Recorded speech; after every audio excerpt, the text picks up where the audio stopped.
नमस्कार दोस्तों, आप सबका हमारे YouTube चैनल प्रेम एस्ट्रोलॉजर पे वेलकम। आपका हार्दिक स्वागत। दोस्तों, मैंने ज्योतिष के जो प्रोग्राम शुरू किए हैं आपके लिए, ज्योतिष सिखाने वाले, उसी के बारे में चर्चा कर रहे हैं। उसका अगला चैप्टर हम ज्योतिष के बारे में डिफरेंट तरीके से चर्चा करेंगे। मैं उसको मैथमेटिकल पार्ट पे लेके नहीं जाऊँगा, क्योंकि उसमें मैं चाहता हूँ कि आप सबका बहुत अच्छा इंटरेस्ट बना रहे। एक चीज़ को पकड़ लिया, कई चीज़ें हमारे दिमाग में घूमती रहती हैं जो हमें बॉदर करती हैं। तो सब्जेक्ट हमारा है ज्योतिष सीखें, लर्न एस्ट्रोलॉजी। और लर्न एस्ट्रोलॉजी के अंदर क्या था कि बहुत सारी चीज़ें हमें पहले चर्चा करी, कुंडली के भावों की, राशियों की, नक्षत्रों की, ग्रहों की, कितने नंबर ऑफ प्लैनेट्स होते हैं। आगे चल करके हम एक एक ग्रह का हर कुंडली के अंदर प्रभाव भी जानेंगे। अगर हम जानेंगे कि सूर्य अगर पहले घर में बैठा हुआ तो उसका क्या प्रभाव होगा, दूसरे में बैठा क्या होगा, सातवें में बैठा क्या होगा, 12वें में बैठा तो क्या होगा, इन सब चीज़ों की भी, सभी ग्रहों की चर्चा करेंगे। But just to make it more interesting, तो कभी कभी ना हमें पढ़ते पढ़ते हमारा दिमाग है ना बड़ा चंचल होता है। पढ़ते पढ़ते कहीं ना कहीं इधर उधर घूम जाता है। कभी हम आगे से पढ़ना शुरू कर देते हैं, कभी पीछे से शुरू कर देते हैं, दिमाग में बातें घूमती रहती हैं।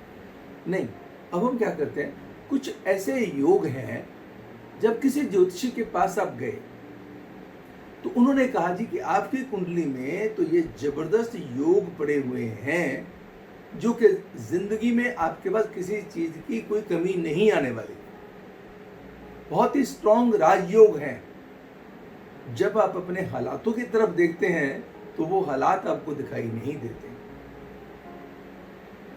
राजयोग कुंडली के अंदर there are millions and billions of the combinations and permutations, और लाखों योग हैं दोस्तों, लाखों योग हैं। उनमें से कुछ योग ऐसे होते हैं जो बहुत ही महत्वपूर्ण माने जाते हैं।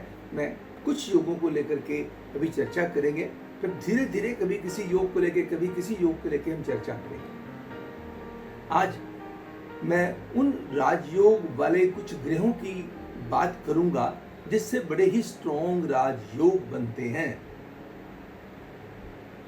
अब उस स्ट्रॉन्ग राजयोग भोग भी पाते हैं कि नहीं भोग पाते हैं, उसके पीछे क्या कारण होते हैं, उसका भी मैं थोड़ा सा आपको बताने के प्रयास करूंगा। ये बहुत इंटरेस्टिंग सब्जेक्ट है। अब देखिए, एक तरफ तो हम कहते हैं कि कुंडली के अंदर जबरदस्त योग पड़े हुए हैं, राजा कुंडली है।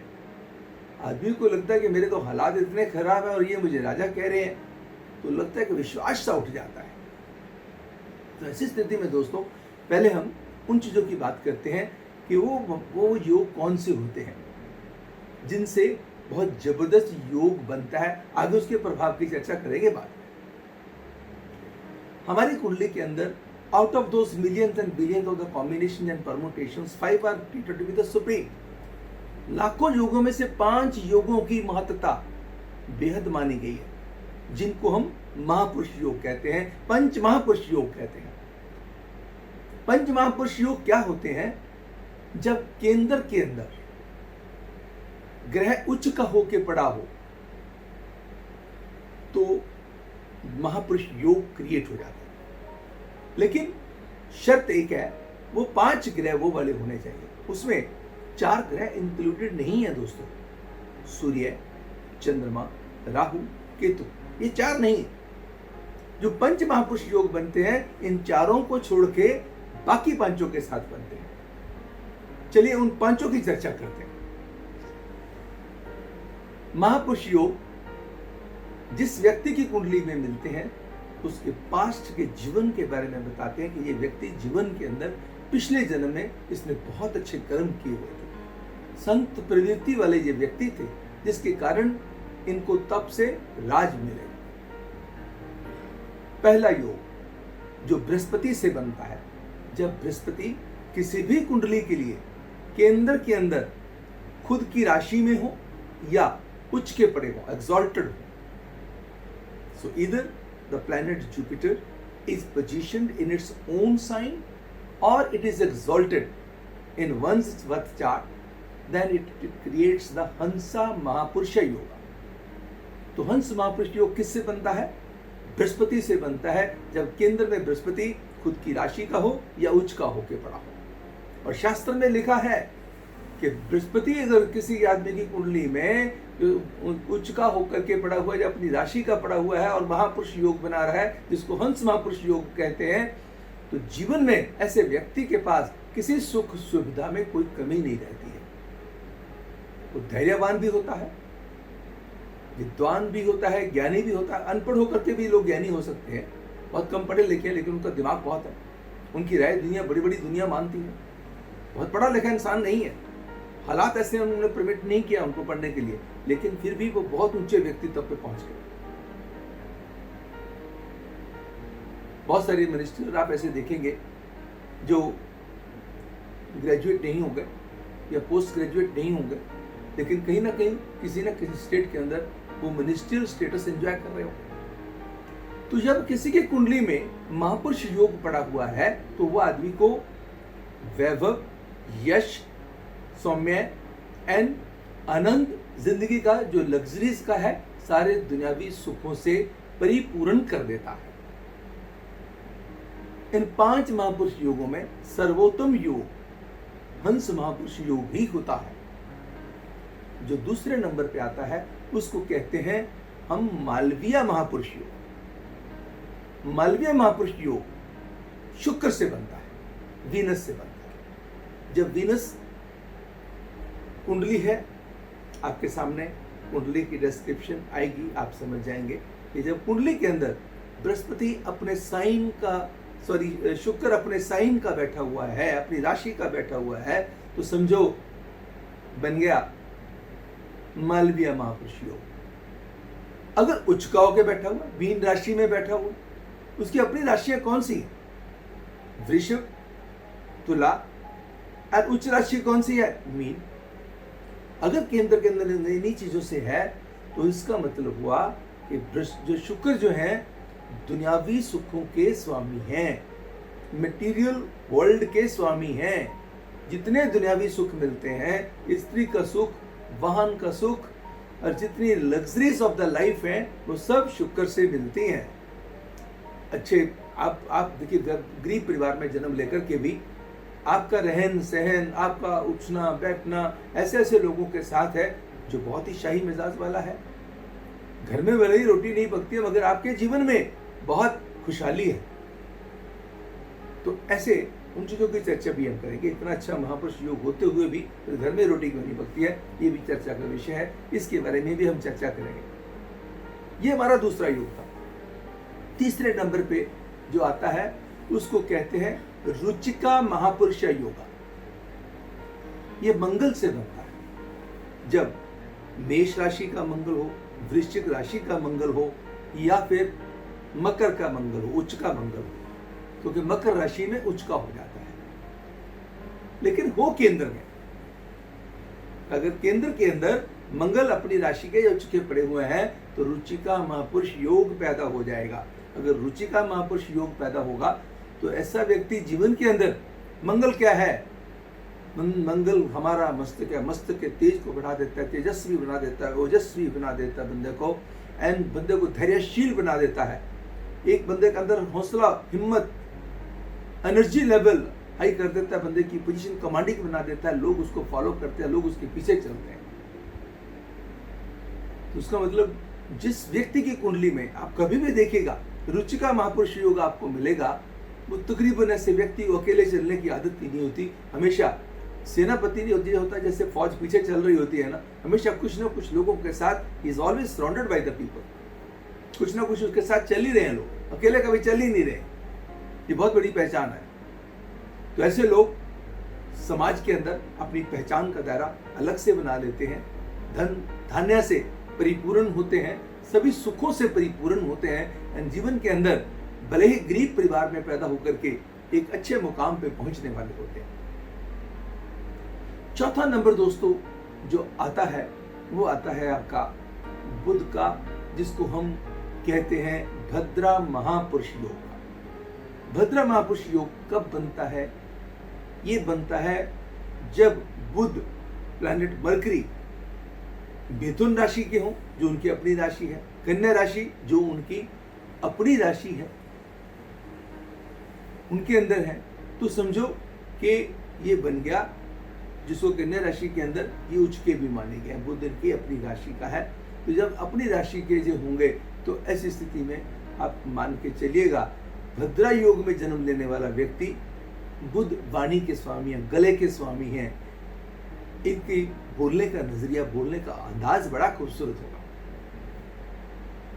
अपनी बातों से लोगों का मन मोहना आएगा।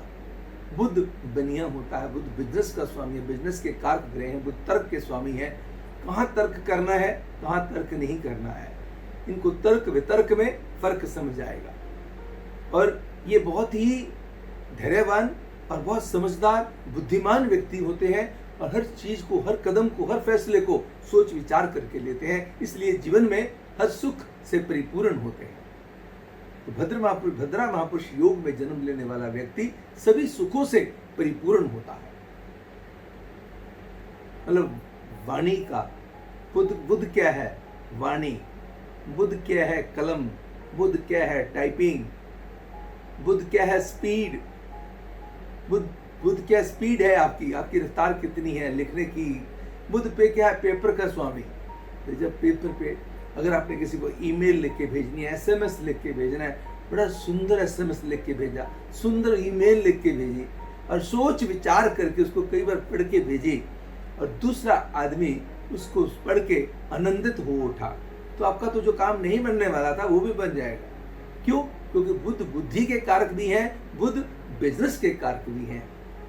बुद्धि चाहे जॉब कर रहे हैं तो जॉब में उत्तम श्रेष्ठतम पोजीशन पे ले जाएगा, अगर बिजनेस में है तो बिजनेस में बहुत अच्छे मुकाम पे ले जाएगा।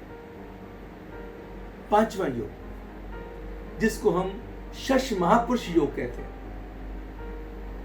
शश महापुरुष योग जो बनता है जब शनि जी अपनी राशि के हों या फिर उच्च के पड़े हों। शनि जी की अपनी राशि कौन सी है? मकर, कैप्रिकॉर्न, एक्वेरियस, कुंभ राशि। मकर में, कुंभ में जाकर के ये अपनी राशि के हो जाते हैं और तुला राशि में जाकर के उच्च के हो जाते हैं। मगर कंडीशन क्या है, रूल कौन सा एप्लीकेबल है शश महापुरुष योग के लिए कि अपनी राशि के या उच्च के हों, मगर हों के अंदर नेटिव की, जातक की कुंडली के अंदर जो आदमी, जो ये वाला जो ग्रह है अपनी राशि का अगर उच्च का होकर के पड़ा होगा तो समझो शनि क्या है, थॉट प्रोसेस के, जजमेंट के स्वामी है। ऐसे व्यक्ति की जजमेंट बड़ी स्ट्रांग होती है, दूसरों के ऊपर प्रभाव डालना आता है और दूसरे के चेहरों को पढ़ना आता है, समझना आता है। और ऐसे व्यक्ति दूसरों से किस तरीके से कम बोल के ज्यादा काम लेना है बहुत भली भांति जानते हैं। इनके अंदर वाहन का सुख, परिवार का सुख, जमीन जायदाद का सुख, नाम का सुख, शोहरत का सुख, मतलब आदमी के चेहरे के ऊपर अजीब सा नहीं, बहुत बढ़िया सा नूर बना देते हैं, लोग आपसे इंप्रेस होते हैं। क्यों?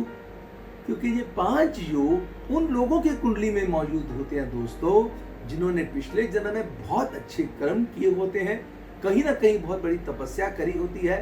तो इसके कारण आपका जो जीवन में ये महापुरुष योग में जन्म हुआ। तो कौन कौन से पांच महापुरुष योग होते हैं जो बहुत अच्छे होते हैं, आज हमारे ज्योतिष सीखिए के अंदर, लर्न एस्ट्रोलॉजी के अंदर हमने बात की। थोड़ा सा सब्जेक्ट से हट करके नहीं, सब्जेक्ट के अंदर ही बात कर रहे हैं, क्योंकि ये बीच में ये चीजें आएंगी ताकि आप अपनी कुंडली में इंटरेस्ट बना पैदा हो जाए। देखो यार कि मेरी कुंडली में योग पड़ा हुआ कि नहीं पड़ा हुआ। अगर मेरी कुंडली में नहीं है, मेरी वाइफ की कुंडली में पड़ा हुआ कि नहीं पड़ा हुआ, मेरी वाइफ की कुंडली में नहीं है, कहीं मेरी बच्चों की कुंडली में तो नहीं पड़ा हुआ। अगर देखा बच्चों की कुंडली में पड़ा हुआ है भाई, आनंदित हो उठेंगे आप, आपका मन बड़ा प्रसन्न हो उठेगा कि यस यार, जो काम मैं नहीं कर पाया मेरे बच्चे कर पाएंगे। वो खुशी आपको आगे बढ़ने में बहुत मदद दे देगी। आप उस बच्चे पे, उस व्यक्ति पे बहुत मेहनत करना शुरू कर देंगे ताकि उसके रंग आपके सामने दिखाई देना शुरू कर दें। तो ज्योतिष सीखिए में इन पांच महापुरुष योगों की हमने बात करी। पहला योग हंसा महापुरुष योगा, दूसरा योग मालवीय महापुरुष योगा, तीसरा महापुरुष योग रुचिका महापुरुष योगा, एंड चौथा जो योग है भद्रा महापुरुष योगा, एंड पांचवा योग जिसको हम कहते हैं शशा महापुरुष योग। इनकी व्याख्या दोस्तों मैंने बताई, कैसे व्यक्ति जिंदगी की दौड़ में गरीब परिवार में पैदा होकर के भी ऊंचा व्यक्तित्व पाते हैं और राजपाट भोगते हैं। भले ही गरीब परिवार में रहे हों, आदमी सारा दिन, मान लीजिए एक बंदा ड्राइवर ही बन गया, हम मान लेते हैं, ठीक है, वो तो हमेशा टॉप की गाड़ियाँ चलाएगा, क्योंकि उसकी पढ़ाई लिखाई नहीं हो सकी, उसके हालात उन्होंने परमिट नहीं किया। ऐसा क्यों दोस्तों? इतना बढ़िया योग होने के बावजूद भी फिर भी आदमी की व्यक्ति के जीवन में दरिद्रता ना होते हुए भी दरिद्रता क्यों बनी रहती है? सारा दिन उसने एंजॉय किया, पर जैसे घर गए तो उसने देखा कि at the end of the day मेरे घर में वही उस गरीब परिवार से मैं आया था, वहीं पे मैं वापस जा रहा हूँ। दोस्तों इसलिए नक्षत्रों का बहुत बड़ा योग होता है। कौन से नक्षत्र में उस समय पड़ा हुआ है, आपके प्लेनेट की डिग्रीज कितनी है। कोई भी प्लेनेट जब जिसका पूर्ण आनंद लेना हो, उसका राजपाट आनंद लेना हो, उसके जितने उसके बेनिफिट्स हैं उसको एंजॉय करना हो, any planet whenever it falls within the degrees of 15 to 25 that is considered to be very powerful। 15 degree से 25 डिग्री के बीच में होना अनिवार्य है। दूसरा, अगर वो मजबूत है दोस्तों, 15 से 25 वाला है, क्रूर ग्रहों से दृष्ट नहीं है, क्रूर ग्रहों के साथ नहीं है, क्रूर ग्रहों के बीच में पिसा हुआ नहीं है, यकीन मानिए जिंदगी के अंदर आनंद आएगा। अब उसका और आनंद लेने के लिए अगर वो कुंडली के अंदर शुभ ग्रह है तो मान के चलिए उसकी आ गई दशा। कहते हैं भाग्य से अधिक व समय से पहले किसी व्यक्ति को कुछ नहीं मिलता। जो हमने शुरू में चर्चा करी थी, बहुत सारे लोगों की कुंडली में राजयोग तो होता है, लेकिन उसको भोगने का वक्त नहीं मिलता। क्यों नहीं मिलता? क्योंकि कहते हैं कि जब व्यक्ति का जन्म होता है, जो हमने पीछे भी बताया था कि जन्म के समय चंद्रमा जिस राशि में पड़ा हुआ है उसकी चंद्र राशि कहलाती है। वो कौन से नक्षत्र में चंद्रमा पड़ा हुआ है, वहां से उसकी दशा प्रारंभ होती है, वो उसकी दशा को जन्म देता है। दशाएं वहां से कैलकुलेट होती हैं चंद्रमा के नक्षत्र से। कितना डिग्री का है तो कितनी दशा उसकी पहले निकल चुकी, कितनी आगे बाकी है, आगे उसके बाद कौन सी दशा आएगी, उसके बाद कौन सी आएगी। तो कभी कभी उस राजयोग को भोगने के लिए वो समय ही नहीं आ पाता। अगर राजयोग है कुंडली में लिखा हुआ, आनंद तो लेंगे, मगर आनंद की सीमा कोई है नहीं। आनंद की सीमा कोई है नहीं। 10 रुपए भी हो सकते हैं, 10,000 भी हो सकते हैं, 10 लाख भी हो सकते हैं, 10 करोड़ भी हो सकते हैं, 10,000 करोड़ भी हो सकते हैं। कोई सीमा थोड़ी है। जो ग्रोथ भगवान ने देनी है उसकी कोई सीमा नहीं, मगर उसके लिए अच्छी दशा का होना और जुपिटर का या दूसरे प्लैनेट्स का अच्छे जिस नक्षत्रों के अंदर होना और उसी नक्षत्र के स्वामी की दशा का आ जाना, और वो नक्षत्र का स्वामी आपकी कुंडली के लिए बहुत ही शुभ ग्रह है। यकीन मानिए दोस्तों, उस दशा के दौरान, उस जो महापुरुष योगों की दशा के दौरान जो आपके अच्छे नक्षत्रों में फॉल कर रहे हैं और वही नक्षत्र आपकी कुंडली के लिए बहुत ही बढ़िया ग्रह हैं, तो आपके जीवन को ऐसे उठा देंगे कि आपने सोचा भी नहीं होगा। आपके खानदान में किसी ने इतनी ऊंचाइयां नहीं पाई होंगी जितनी आप पाएंगे। है ना गजब की बात। तो आपको पता चला कि ये योग तो पैदा हो गए, मगर इनको भोगने के लिए वैसी दशा का होना अति अनिवार्य है। आज एक योग की बात मैं और करूंगा दोस्तों। इसके साथ ही महापुरुष योगों की बात हमने करी, एक योग की बात इसी के अंदर ही मैं करूंगा।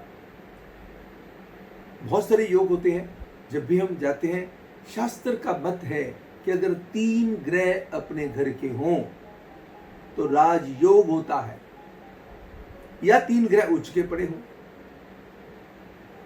कहता जी मेरी कुंडली में तो 5 पड़े हुए हैं, मुझे तो जिंदगी में वो मौका ही नहीं मिला जिंदगी में राजभोग होने वाला।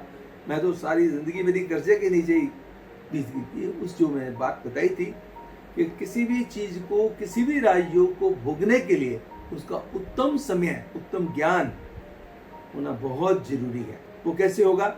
जब आपको अपनी कुंडली के बारे में थोड़ी सी समझ आ गई कि कुंडली होती क्या है, वो हमने बताया आपको। आपके कौन कौन से नक्षत्रों में कौन कौन से ग्रह हैं, चंद्रमा कौन से नक्षत्र में है, दशा आपकी कौन सी चल रही है, वो आपने चीज चेक कर ली। अब दशाओं का भी ज्ञान हो गया आपको, आपकी कुंडली में भी देख लिया कि ये मेरा लगन है, ये मेरी इस लगन के अंदर मेरे यहाँ ग्रह बैठे हुए हैं और ये मेरा महापुरुष योग बन रहा है या ये मेरे राजयोग बन रहा है। तो उस स्थिति में आपको पता चल जाएगा कि इस समय के दौरान आप कुछ कर पाएंगे या इसमें हो पाएगा या नहीं आ पाएगा। कभी कभी विपरीत ग्रहों की दशा आ जाती है, तो जिसके अंदर वो अच्छे ग्रह जो पड़े होते हैं वो आपके जीवन में जो आपदाएं आने वाली होती हैं उनकी मात्रा को बेहद कम कर देते हैं। दोस्तों, अगर आई साइट वीक हो गई, आई साइट तो वीक रहेगी ना, चश्मा लगाने से क्या होगा, आपकी विजन करेक्ट नहीं हुई, विजिबिलिटी अच्छी मिल गई, बरसात हुई, छाता आपने ले लिया तो बरसात थोड़ी रुक गई, आप भीगने से काफी बच गए। ये ज्ञान, ये अवेयरनेस आपको उन परेशानियों से आगे लेके आने में मदद करेगी। ये मेरे ज्योतिष सीखने वाला जो प्रोग्राम है, इसके अंदर मैं बीच बीच में ये इंटरेस्टिंग सब्जेक्ट लेके आऊँगा। आगे हम चर्चा को बढ़ाते जाएंगे ताकि कभी भी किसी चीज़ में आप बोर फील ना करें। अगर आपकी कुंडली में 3 ग्रह अपने घर के पड़े हुए हैं, मान लीजिए कोई महापुरुष योग नहीं है, कोई महापुरुष योग आपकी कुंडली में नहीं है, मगर 3 ग्रह अपनी राशि के पड़े हुए हैं, या 3 ग्रह उच्च के पड़े हुए हैं, 2 उच्च के पड़े हैं, एक अपनी राशि का पड़ा है, 2 अपनी राशि के पड़े हैं, एक जिसको कहते हैं उच्च का पड़ा हुआ, कैसे भी पड़ा हुआ, भले ही केंद्र में नहीं है, वो महापुरुष योग नहीं क्रिएट कर रहे, बट आपकी कुंडली में 3 योग जो ऐसे हैं, 3 सितारे ऐसे हैं जो आपको अपने ही घर में है, जो आपके लिए राजयोग क्रिएट करते हैं। अगर 3 से ज्यादा होंगे तो उसको हम कहते हैं वो भी एक राजयोग क्रिएट कर देंगे। दोस्तों, इसके साथ एक चीज मैं और ले लेता हूं, जैसे ग्रह अपनी राशि का होता है, जैसे ग्रह उच्च का होता है, जिनकी चर्चा हमने करी, हमने ये भी बताया कि ग्रह नीच के भी होते हैं। हमारे पार्ट 2 के अंदर हमने ये भी बताया, ज्योतिष सीखिए पार्ट 2 जरूर देखिएगा, आपके डिस्क्रिप्शन बॉक्स में आपको मिल जाएगा। तो उसके अंदर ये बताया कि कौन सी राशि में जाकर के ग्रह नीच का हो जाता है। शास्त्र का मत है दोस्तों, अगर 3 ग्रह नीच के पड़े हों या 3 से ज्यादा पड़े हों तो नीच भंग राज योग हो जाता है। इट मीन्स अगर 3 ग्रह नीच के पड़े हुए हैं, मतलब 3 planets are debilitated in one's birth chart, then the debilitation is stated to be cancelled and it is converted into the नीचा भंगा राज योगा। तो बदल गया ना राजयोग में। तो जिन ग्रहों ने नीच भंग राजयोग क्या होता है, जिन ग्रहों ने जीवन में खराब करना था वही अपने समय के अंदर आपको बेहद देना शुरू कर देंगे। तो उल्टे चलो तो बाहर, सीधे चलो तो बाहर। बहुत सारी लोगों की कुंडली में मैंने क्या देखा है कि उनके 3 ग्रह तो ऐसे हैं जो अपनी राशि के पड़े हुए हैं, और 3-4 ग्रह ऐसे पड़े हुए हैं जो नीच के पड़े हुए हैं। और उनकी जिंदगी में क्या बहारें होती हैं, सीधे चलते हैं तो राज, पीछे उल्टा चलते हैं तो राजयोग मिलता है। तो ऐसी स्थिति में बस दिमाग में ये रख के चलिएगा कि दशाओं का बहुत बड़ा महत्व है दोस्तों। सिर्फ अकेले गोचर को साथ में लेके नहीं चलना। गोचर आपका भी सेम हो सकता है, मेरा भी सेम हो सकता है, बाकी लोगों का भी सेम हो सकता है। उसके लिए आपकी अपनी प्लैनेटरी पोजीशन, अपने नक्षत्रों का बहुत बड़ा योगदान रहेगा, जिसकी चर्चा हम अगले हमारे प्रोग्राम में करेंगे। अभी दिमाग में क्या रखिएगा, अगर आपने, जैसे मैंने ज्योतिष सिखाना शुरू किया, भावों की चर्चा करी, राशियों की चर्चा करी, आपको डिस्क्रिप्शन बॉक्स में मिल जाएगा। ज्योतिष सीखिए पार्ट 1, लर्न एस्ट्रोलॉजी पार्ट 1, उसको देख लीजिए। ज्योतिष सीखिए पार्ट 2, उसको देख लीजिएगा। नक्षत्र क्या होते हैं उसको देख लीजिएगा, जो भी ज्योतिष का ही एक पार्ट है। मैं बड़े बड़े इंटरेस्टिंग सब्जेक्ट बीच बीच में इसलिए लेके आऊंगा ताकि आपका ज्योतिष सीखने में इंटरेस्ट बनता रहे। बीच बीच में जो सवाल दिमाग के घेरे में आपके आते हैं, है ना, कि ये तो भैया इतना सब, सारे ज्योतिषी मुझे यही कहते थे, इतना स्ट्रॉन्ग राजयोग है, मगर मैंने तो आज तक भोगा नहीं, मुझे तो लगता है ज्योतिष है ही नहीं, ज्योतिष में विश्वास करूं तो करूं कैसे। तो उसका ज्ञान थोड़ा सा आज मैंने देने का प्रयास किया है। आगे लंबी चर्चा किसी और विषय के ऊपर भी राजयोग को लेकर के हम करेंगे। फिलहाल आज के इस प्रोग्राम में इतना ही। अगर दोस्तों आपने अभी तक सब्सक्राइब नहीं किया तो सब्सक्राइब कर दीजिए, सब्सक्राइब करके बेल बटन जरूर दबाइएगा। अगर आपने वीडियो देखा, वीडियो आपको पसंद आया दोस्तों, तो लाइक जरूर कीजिएगा। अगर अच्छा लगा आपको, ठीक है, बिल्कुल उसमें भेजिएगा। अगर कोई चीज आपको नहीं अच्छी लगी दोस्तों, I always welcome the suggestions. I will be really thankful to you. I rather will welcome your suggestions always. आप मुझे अपने सुझाव लिख करके भेजिए दोस्तों। कोई भी इंसान, nobody is born in any state, but one has to practice and practice makes a man perfect। तो आप मुझे बहुत सारी बातें मैं आपसे सीखूंगा, बहुत सारी बातें आपको मैं सिखाऊंगा। तो अगर कोई चीज़ आपको लगती है कि हमें इस चीज़ के ऊपर भी चर्चा करनी चाहिए, मैं उसको भी चर्चा में लूँगा दोस्तों। तो उससे उस चीज़ के लिए हमारे कमेंट बॉक्स में जाकर के अपने सुझाव जरूर भेजिए दोस्तों। आपके अच्छे सुझाव मेरी हिम्मत को बढ़ाएंगे और मेरे को आगे बढ़ने में मदद करेंगे। तो ज्ञान बांटने से बढ़ता है दोस्तों, मेरा भी ज्ञान बांटने से बढ़ेगा और भगवान भी प्रसन्न होते हैं। सबसे बड़ी चीज़ क्या है कि अच्छा कार्य आप करते हैं ना, इससे भगवान भी प्रसन्न होते हैं। तीसरा, इसके लिए एक काम प्रसन्नता के लिए आप भी कीजिएगा। अगर आपको वीडियो आया पसंद, तो अपने मैक्सिमम लोगों के साथ इसको शेयर कीजिएगा। अपने परिवार वालों के साथ कीजिए, अपने मित्रों के साथ कीजिए। जिस ग्रुप को आपने ज्वाइन किया हुआ है उन ग्रुप्स में करिएगा। जितना बांटेंगे ताकि सभी लोग इससे लाभान्वित हो सकें। अब मैं लूंगा आपसे इजाजत। अगले वीडियो में आपसे फिर होगी मुलाकात एक नए सब्जेक्ट के साथ, वही ज्योतिष सीखने वाला हो या सपने वाला हो। अगर सपने वाले भी अपने प्रोग्राम को देखना हो दोस्तों, तो हमारे डिस्क्रिप्शन बॉक्स में जाइएगा, हमारे वीडियोस को देखिएगा। बिल्कुल आप पसंद आएंगे, अच्छा लगेगा आपको और आप हमारे साथ शेयर कर सकते हैं अपने विचार। हम अपने प्रोग्राम में उसको शामिल करेंगे। फिलहाल लेंगे इजाजत। नमस्कार एंड गॉड ब्लेस यू।